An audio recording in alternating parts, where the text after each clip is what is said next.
அனைவருக்கும் வணக்கம். Post market report பார்க்கலாம். இன்னைக்கு காலையிலே ப்ரீ மார்க்கெட் அனலைஸ்ல எந்த ஸ்ட்ரைக் எப்படி இருந்தால் என்ன நடப்பதற்கான வாய்ப்புகள் இருக்குங்கிறத அப்டேட் பண்ணியிருந்தோம். அது என்ன நடந்திருக்கா இல்லையான்னு பார்க்கலாம். இது முழுக்க மேக்ஸ் கணக்கு அடிப்படையில் நம்ம எடுக்க முடியுதுங்க. நம்ம market support and resistance with ட்ரேட்லாம் பண்ண மாட்டோம். அது வந்து அடிஷ்னலாக தான் பயன்படுத்துவோம். முழுக்க நம்ம ப்ரீமியத்தின் இதில் வைத்து தான் நம்ம எந்த ஒரு கால்குலேஷன்ஸ் எல்லாமே பண்ணுவோம். முக்கியமாக ஒரு ட்ரேட் எடுக்கிறீங்கன்னா அந்த புள்ளியில மட்டும் வந்தாதான் நீங்க எடுக்கணும், இல்லையா எடுக்கவே கூடாதுங்க.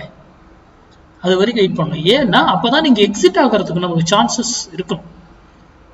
சம்பந்தம் இல்லாத இடத்துல எடுத்துட்டு எக்ஸிட் ஆகிறது வந்து தவறான இடத்துல ஆகக்கூடாது. ஓகேங்களா? சரி, நம்ம கிளாஸ் ஆப்ஷன் கிளாஸ் 12ஆம் தேதி ஸ்டார்ட் ஆகுதுங்க. அதுக்கான கிளாஸ் புக் பண்ணவங்க இவங்கெல்லாம் கூகுள் ஷீட் இருக்கு, கூகுள் ஷீட்டை எனக்கு ஃபில் பண்ணி அதில் பேமெண்ட் பண்ணிட்டு அந்த கூகுள் ஷீட்டை ஃபில் பண்ணி எனக்கு அனுப்பி விடுங்க. யாருக்கு வரலையோ அவங்க கூகுள் ஷீட் மெசேஜ் பண்ணி வாங்கிக்கோங்க.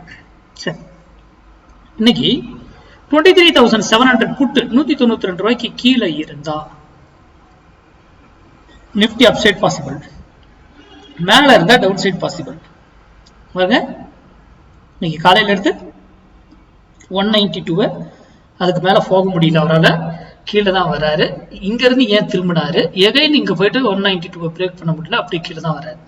அப்போ ஏன் இவ்வளவு நேரம் இங்க சைட்வேஸ் போட்டுட்டு இருக்காங்க? இதெல்லாம் தெரியணும். தெரியாம மொத்தமா போய் ட்ரேட் பண்ணக்கூடாது. நேற்று அப்படியே இது பக்கம் செல்சே நல்ல மூவ்மெண்ட் கொடுத்துருச்சு, அப்படி இன்னைக்கு அப்படி நடக்கும் அப்படின்னு போய் எடுத்துட முடியாது இல்லையா? அந்த மாதிரி எத்தனை நாட்கள் நடக்குது? மாதத்தில் 2 நாளோ 3 நாளோ நடக்கும், அவ்வளவுதானே. அதுக்கப்புறம் மற்ற நாட்கள்லாம் அப்போ அதற்கேற்றாற்போல் நம்மளை வந்து வடிவமைத்துக்கணும். நீங்க படிங்க, மேக்ஸ் சார்ந்து படிங்க. எந்த நியூஸ் எதுவுமே கிடையாது. நேற்று வந்து நியூஸ் வந்துருச்சுன்னாங்க, இன்னைக்கு என்ன நியூஸ் வரலையா? எந்த நியூஸுமே இல்லையா?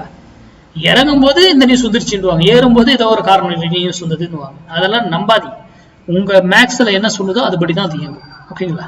அதை சார்ந்து படிங்க, தெரிஞ்சுக்கிட்டு அதுக்கப்புறம் ட்ரேட் பண்ணுங்க. யார் யூடியூப்ல கொடுக்குறது சொல்றதையும் நம்பாதீங்க, இன்க்ளூடிங் மீ, நான் கொடுக்குறது சேர்த்துதான். நன்றி, வணக்கம். வாங்க முடியாது.